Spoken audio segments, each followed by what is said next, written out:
As I walked to the entrance, I saw my husband standing there with a woman I didn't recognize. She was young and beautiful. When I asked who she was, my husband smiled and said, "This is my new wife. From now on, we'll live together in this house." "What are you talking about? I don't understand," I replied, shocked. "That's why I'm telling you. I'm divorcing you. I've become the president and taken over this house," he said. "What do you mean?" "Just leave quickly. We don't need you anymore, Auntie," he added. With those harsh words, my husband and his new wife kicked me out of the house. My name is Sandy, and I'm a 30-year-old office worker. I work at a company owned by my father and help him both at work and in his personal life. Ever since my mother passed away, it's just been the two of us. To support my father, I started cooking and cleaning in middle school and also made his lunches. My father appreciated my efforts and helped me with my studies. Thanks to him, I got into a good high school and later went on to university. After graduating, I decided to work at my father's company to repay him. The workplace was full of kind people, and I felt satisfied when we all worked together to achieve great results. I was happy working there. One day, I met a man named Joey, who had just joined the company. He was 2 years older than me, and I was immediately drawn to his warm personality and way of speaking. He was enthusiastic about his work and quickly became friends with our colleagues. I thought he was a great person.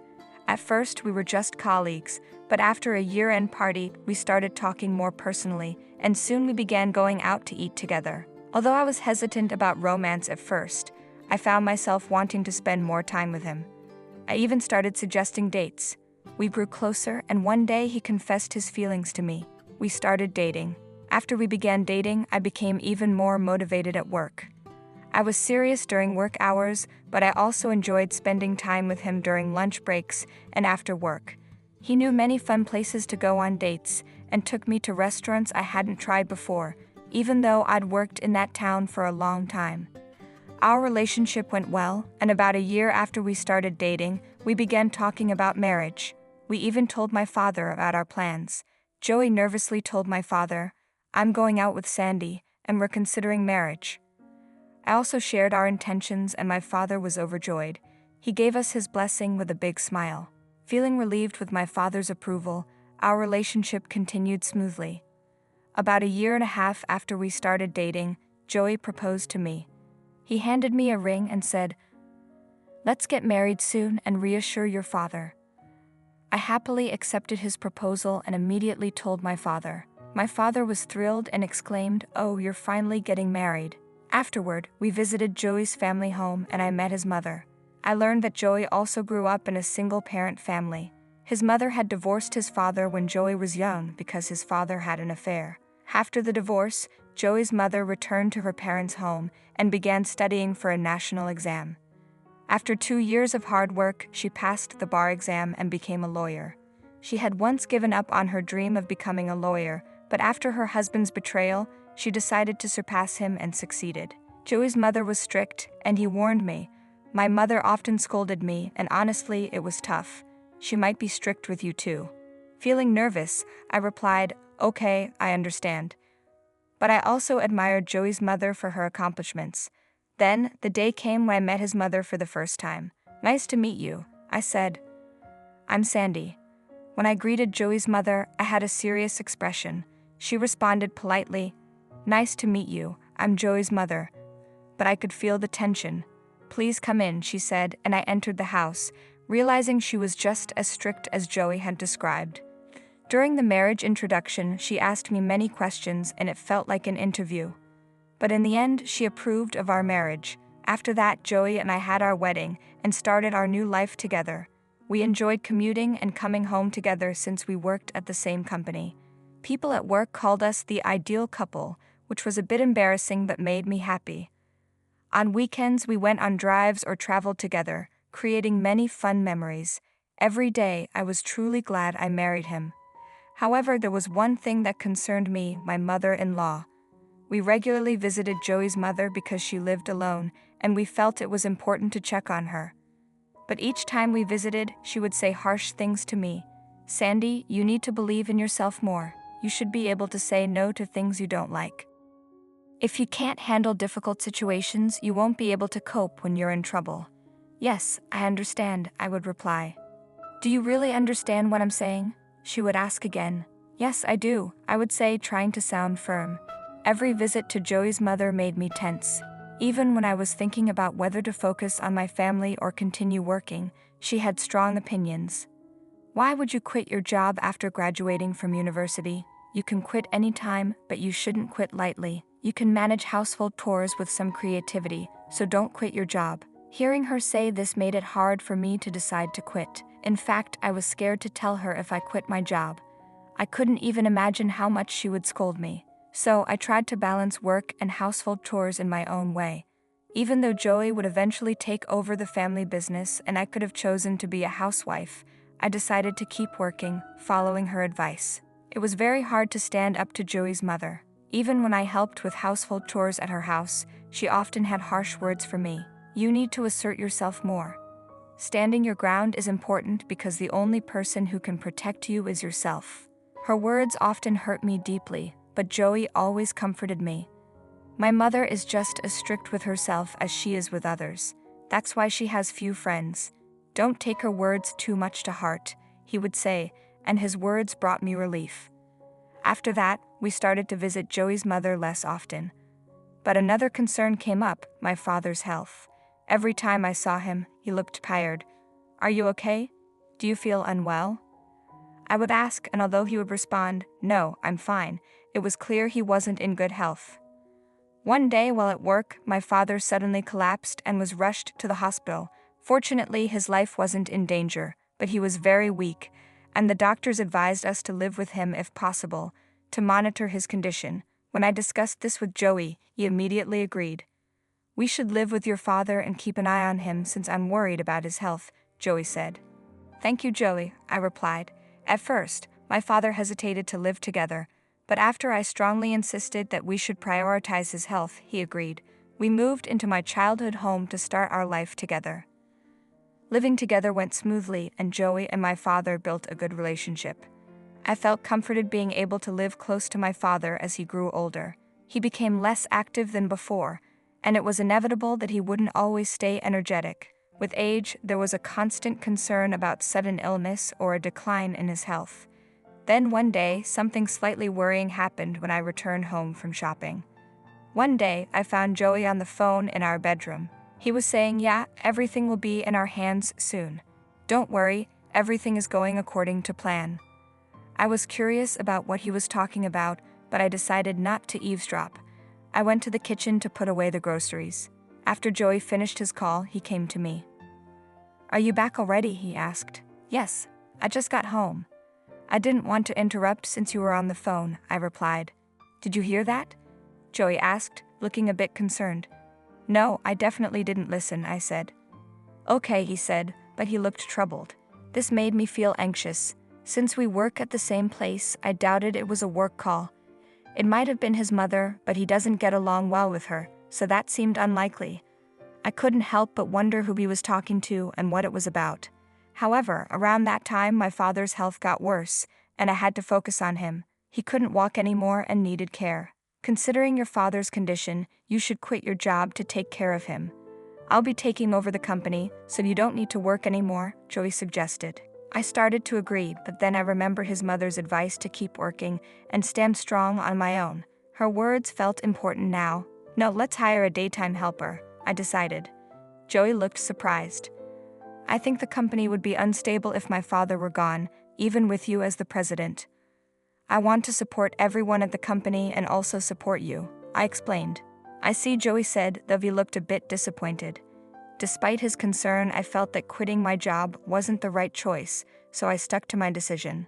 After that, my days were busy with work, household chores, and taking care of my father. At night, my father seemed sorry for being a burden, but I didn't mind taking care of him. Meanwhile, Joey was also busy with taking over the company, making our lives even more hectic. Then we received some joyful news. I was pregnant. My father was extremely happy and eagerly awaited the birth of his grandchild. I was also overjoyed knowing that I could show my father his grandchild's face. However, when I told Joey about the pregnancy, his expression clouded for a moment. You're pregnant? He asked. Yes, it's our child. Aren't you happy? I responded. Of course I'm happy. It was just unexpected and surprising, that's all, he said. Well, you're going to be a dad now, so you've got to do your best, I said, trying to encourage him. Yeah, he replied, but he seemed reluctant, which worried me. After a safe delivery, my father met his grandchild for the first time and wept with joy. When we visited Joey's mother, who was usually quite strict, she also smiled gently when she saw her grandchild. She lifted the baby up and said, "She's truly adorable, Sandy. You did well giving birth while also managing work, household chores, and caregiving. That must have been incredibly hard." Her praise made me feel surprisingly pleased. Maybe Joey's mother wasn't just strict after all. Many people celebrated the birth of our child, which was very heartwarming. I planned to focus on parenting with Joey's help. However, shortly after, my father's health rapidly declined. Despite receiving treatment in the hospital, he passed away a week later. Dad, why? I grieved. It was then revealed that my father had been diagnosed with cancer 6 months ago and had been told his time was limited. But he had kept this from me because he didn't want to worry me. With a child on the way, he was determined to live long enough to see his grandchild, a testament to his strong will. Learning about my father's feelings, I couldn't hold back my tears. The funeral was held, and many people attended, showing how much my father was loved. I managed to perform my duties as the chief mourner without shedding tears, keeping my composure throughout the ceremony. After the funeral, we sorted through his belongings. During this time, Joey naturally took over as president of the company. For about a month, everything was peaceful. However, after that, something unbelievable happened. That day, there was unexpected bad weather with a torrential downpour. Joey said he was going out to shop, but I felt uneasy. While I was feeding the baby, Joey returned. I went to greet him at the entrance, relieved to see him back. "Welcome back," I said. "I'm home," Joey replied. Then I noticed an unfamiliar woman standing with him. She was quite young and beautiful. "Who is this woman?" I asked as I approached the entrance. Joey smiled and said, "This is my new wife. From now on, we will live together in this house." "What are you talking about? What is this all of a sudden?" "I don't understand," I said, shocked. "That's why I'm telling you. I'm divorcing you. I've become the president and have taken over this house." "What do you mean?" "Just leave quickly. We don't need you anymore, Auntie," Joey said harshly, and his mistress smirked. I was forced out of the house with my baby in my arms, into the pouring rain. Desperate, I knocked on the door and pressed the intercom, but neither Joey nor the woman he was with responded. With nowhere to go, I remembered a small tunnel-shaped play structure in a nearby park. I ran there to shelter from the rain. Both the baby and I were soaked, and I knew I had to find warmth and help quickly. Even though I felt hopeless, I decided to call my mother-in-law. Despite our differences, I believed she would help for the sake of her grandchild. I explained the situation over the phone, and to my relief, she came to pick us up immediately. "Sandy," she called out when she saw me. "Mother," I replied. "Quick, get in the car," she urged, driving us to her home. She took both the baby and me inside. "Please take care of this child," I pleaded. My mother-in-law frowned slightly but responded, "What are you talking about? You come in too." "Is it really okay for me to?" I asked, surprised. "Of course you are family too," she said. Her kind words nearly brought me to tears. "I'm truly sorry for Joey's irresponsible behavior," she continued. "I've always seen some of his father's traits in him, but I thought you would keep him in line. Yet he still caused trouble." Her understanding and support in that moment not only offered me shelter, but also renewed my hope and faith in family. "Am I really wonderful?" I asked, taken aback by her praise. "Of course you are. You've managed the household chores, caregiving, parenting, and work all by yourself. I respect you for that. That's why I can't forgive my son for betraying someone like you," she said. Her words moved me to tears. She had been observing all my efforts all along. "Don't cry. Be strong. You're a mother," she advised, gently patting my head and making me some warm coffee. After I calmed down, my mother-in-law spoke with determination. "Now it's time to fight back. We'll correct this wrongdoing." She offered her support as a lawyer and prepared to stand by my side. I couldn't have wished for stronger support, and together, we crafted a plan to confront Joey and his mistress. When we arrived at the house, Joey greeted us dismissively. "What are you doing here?" But when he saw his mother behind me, his expression changed to shock. "Why is Mom here?" "Joey, today I am not here as your mother but as a lawyer. We have a lot to discuss, so let us in. If you refuse, we will meet in court," she stated firmly. Joey reluctantly let us in. The mistress looked shocked to see my mother-in-law and was even more astounded when she learned that she was a lawyer. "Let's start the discussion," my mother-in-law said. "You said you've inherited the house, but where are the documents? Sandy was supposed to inherit it." "I've properly prepared the documents and completed the procedures, so there's no issue," Joey replied. "That's not correct. Sandy says she doesn't remember signing any such documents. Ownership transfer documents require the actual person's signature," my mother-in-law countered. Caught off guard, Joey stumbled over his words. It became clear that the documents had been forged. "Document forgery is a legally punishable act.